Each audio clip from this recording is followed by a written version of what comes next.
मी जेव्हा जेव्हा देवासमोर उभा राहतो ना प्रार्थनेसाठी, तेव्हा माझ्या मनात ना वाईट वाईट विचार येतात. म्हणजे कितीही प्रयत्न केला ना तरी टाळता नाही येत. मला एक सांगतोस, तुझी 2 घरं आहेत ना? हो. एका घरात तू राहतोस, दुसऱ्या घरात कोण राहतो? एक भाडेकरू ठेवलाय, बरीच वर्ष राहतोय. हा भाडेकरू पुष्कळ वर्ष तुझ्या घरात राहतोय.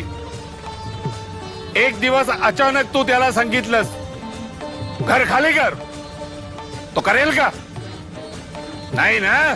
नाही हो. विरोध करेल, भांडेल, हो ना? हो. तसंच आहे, परमेश्वरासमोर तुम्ही प्रार्थना म्हणायला, स्तोत्र म्हणायला किंवा नामस्मरण करायला उभे राहता, म्हणजेच काय करता? त्या षड्रिपूंना घर सोडून द्यायला सांगता.